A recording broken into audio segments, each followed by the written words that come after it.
Senhor esteja convosco. Ele está no meio de nós. Proclamação do Evangelho de Jesus Cristo, segundo João. Glória a vós, Senhor. Naquele tempo, houve um casamento em Caná da Galileia. A mãe de Jesus estava presente. Também Jesus e seus discípulos tinham sido convidados para o casamento. Como o vinho veio a faltar, a mãe de Jesus lhe disse: eles não têm mais vinho. Jesus respondeu-lhe: mulher, por que dizes isto a mim? Minha hora ainda não chegou. Sua mãe disse aos que estavam servindo: fazei o que ele vos disser. Estavam 6 talhas de pedra colocadas aí para a purificação que os judeus costumavam fazer. Em cada uma delas cabiam mais ou menos 100 litros. Jesus disse aos que estavam servindo: enchei as talhas de água. Encheram-nas até a boca. Jesus disse: agora tirai e levai ao mestre de cerimônias. Eles levaram. O mestre de cerimônias experimentou a água que se tinha transformado em vinho. Ele não sabia de onde vinha, mas os que estavam servindo sabiam, pois eram eles que tinham tirado a água. O mestre de cerimônias chamou então o noivo e lhe disse: todo mundo serve primeiro o vinho melhor, e quando os convidados já estão embriagados, serve o vinho menos bom. Mas tu guardaste o vinho melhor até agora. Este foi o início dos sinais de Jesus. Ele o realizou em Caná da Galileia e manifestou a sua glória, e seus discípulos creram nele.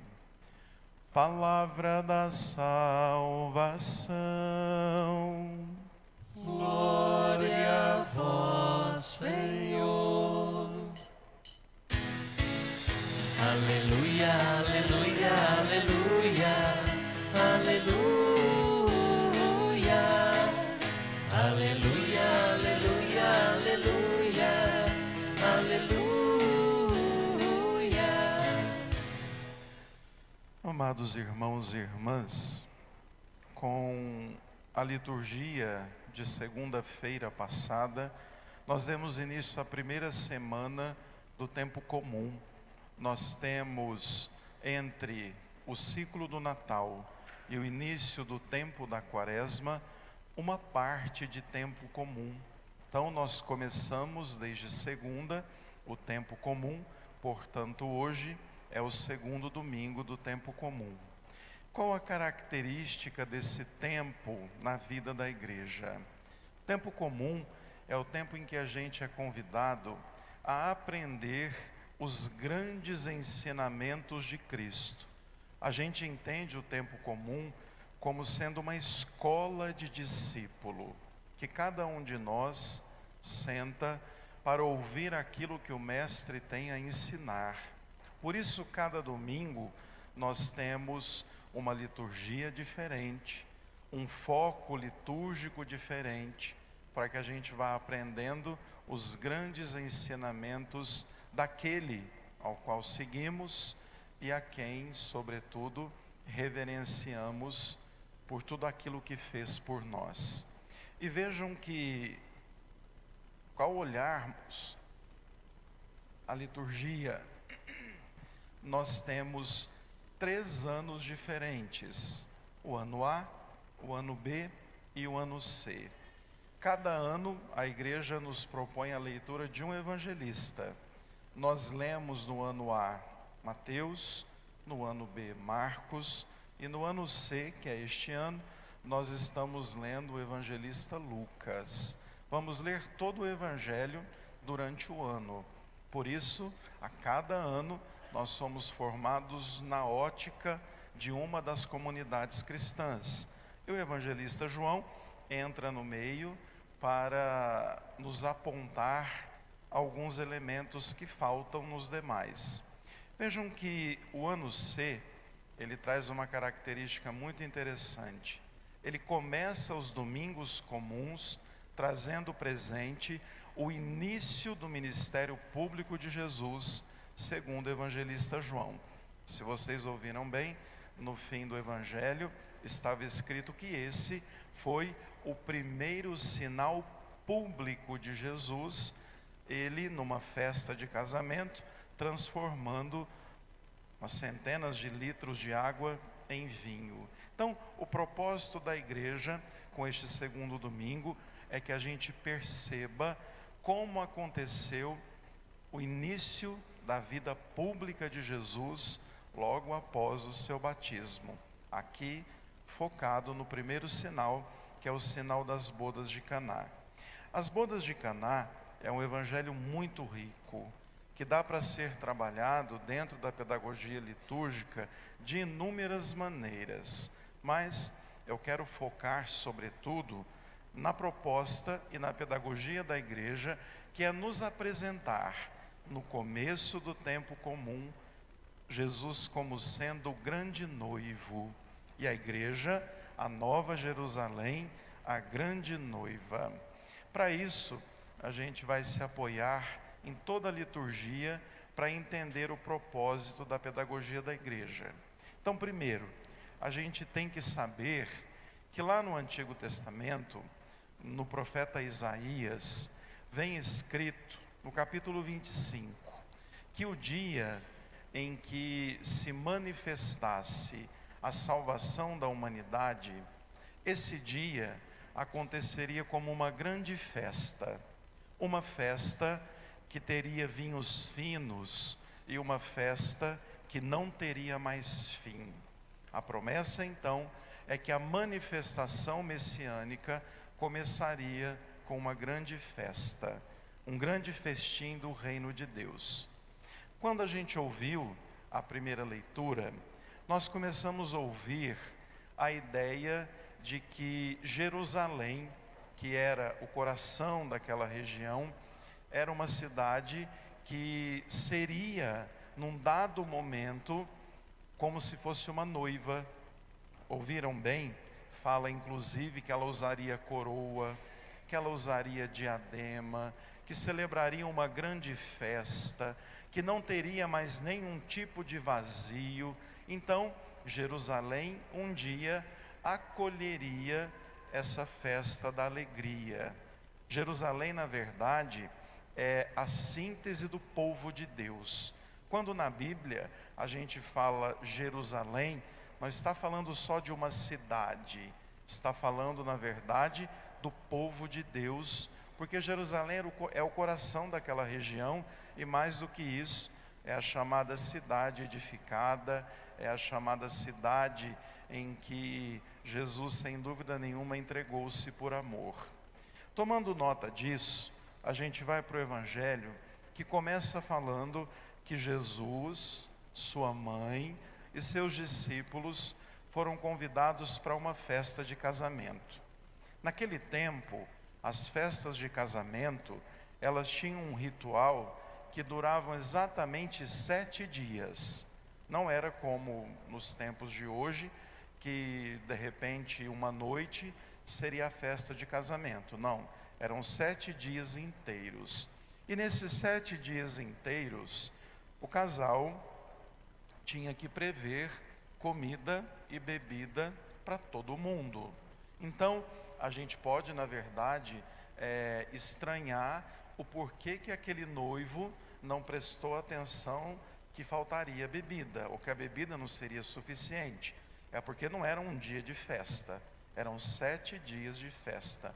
E no último dia, a noiva era levada à casa do noivo, e lá acontecia o grande momento da intimidade do casal, o grande momento da união do casal. Vejam então que naquela festa, a gente não sabe precisamente que dia que está, não está no último, porque no último o casal não estaria presente. Vejam que então o que que acontece? Maria chega perto de Jesus, uma mulher muito astuta, muito atenta, e diz assim para ele: filho, eles não têm mais vinho. Maria não diz muita coisa, né? A gente percebe que é muito característico do feminino fazer pedidos sem ser pedidos. Chega e diz: olha, está acabando, mas não está falando assim, precisa comprar mais, né? A mulher tem essa característica. E chega assim Maria e diz: filho, está acabando o vinho da festa. É muito oportuno a gente perceber que Jesus imediatamente diz a ela assim: mulher, por que está dizendo isso a mim?